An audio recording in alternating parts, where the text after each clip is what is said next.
안녕하세요. 핵심뉴스만 전해드리는 지인입니다. 구독과 좋아요는 제작자에게 큰 힘이 됩니다. 오늘은 특정 조선사라기보다 조선업계의 먹거리에 대해 얘기해보려고 합니다. 많은 분들이 아시다시피 1분기 조선업계의 먹거리는 컨테이너선이었습니다. 수에즈운하 길막 사태가 발생하면서 고품질의 컨테이너선에 대한 수요는 폭증했고 결국 이런 선박을 건조할 수 있는 한국 조선업계가 다량의 컨테이너선을 수주하게 된 것입니다. 그렇다면 올해 상반기까지 컨테이너선이 주로 인기였다면 그 다음 주력 선종은 어떤 것일까요? 카타르 LNG전 프로젝트가 시작되면 당연히 LNG 운반선 시장은 커질 것입니다. 다만 저는 이 선종 외에 다른 선종도 크게 잘 나갈 가능성이 있어 말씀드리려고 유튜브를 켰습니다.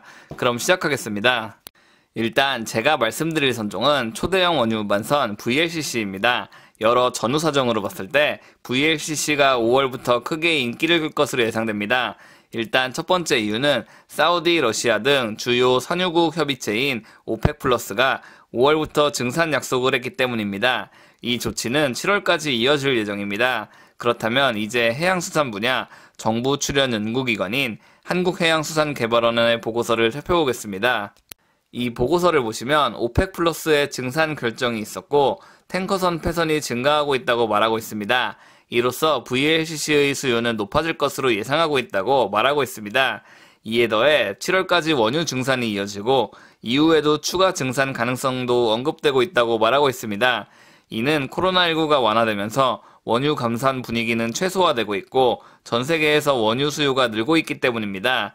결국 원유 증산으로 원유 가격이 하락할 가능성은 있어도 어떻게 됐든 VLCC 수요는 늘어날 것이라는 말입니다.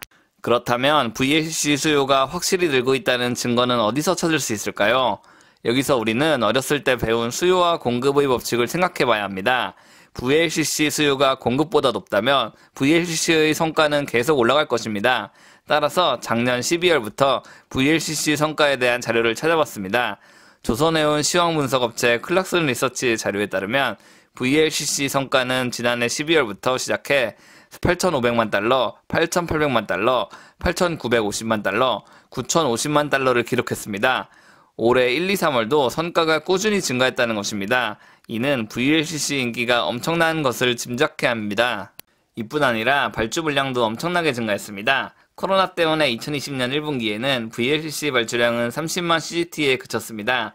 그런데 2021년 1분기에는 총 98만 CGT가 발주됐습니다. 이는 지난해 대비 코로나19가 거의 끝났다고 볼 수 있으며 신조선의 수요가 늘었음을 반증해줍니다. 다만 이런 상황임에도 선가가 꾸준히 증가했다는 사실은 선사들의 신조선 VLCC 수요가 크다고 볼 수 있습니다. 그리고 이렇게 전 세계에서 VLCC가 발주가 증가하면 한국 조선소가 이 물량에 대한 수혜를 입을 수 있는지 애매하다고 생각하실 수 있습니다. 제가 1월부터 시작한 모든 발주 상황을 체크해봤는데 한국이 VLCC 23척을 모두 수주한 것으로 파악했습니다. 결국 VLCC 발주가 많으면 많을수록 한국 조선업계가 이익을 보게 된다는 말입니다. 그리고 마지막으로 포스코 이슈 리포트를 살펴보겠습니다. 2019년에 발간된 자료지만 유의미한 내용이 있어서 가져왔습니다. 이 자료를 보시면 한국과 중국의 선박 건조 기술력 차이가 나옵니다. 한국 조선업계는 중국보다 탱커선에 있어서 약 4.2년 앞서온 것으로 나옵니다. 과거 한국이 중국의 건조 기술력을 따라잡힐 수 있다는 얘기가 많이 나왔지만 이는 벌크선에 한한 얘기고 VLCC, LNG 운반선, 초대형 컨테이너선 등에서는 여전히 한국이 앞서고 있습니다. 수에즈운하 길막 사태 때문에 초대형 컨테이너선은 대부분 한국이 수주하고 있으며 LNG 운반선 건조도 명실상부 한국이 1위입니다. 이에 더해 올해 전 세계에서 발주된 VLCC도 모두 한국이 수주하고 있기 때문에 전 세계에서 한국 조선업계의 위상은 여전히 세계 최고라고 볼 수 있습니다. 오늘은 특정 회사라기보다 한국 조선업계가 얼마나 인정받고 있느냐를 알아봤습니다. 오펙 플러스가 증산을 계속한다면 꾸준히 VLCC에 대한 수요는 증가할 것입니다. 다만 유가가 상승하지 않을 것이기 때문에 해양 플랜트 시장이 생기기는 쉽지 않을 것으로 예상됩니다. 한방이 있는 해양 플랜트냐 아니면 꾸준한 이익이 되는 VLCC냐로 조선업계의 미래가 나눠진다고 볼 수 있겠네요. 지금까지 핵심 뉴스만 전해드리는 지인이었습니다. 감사합니다.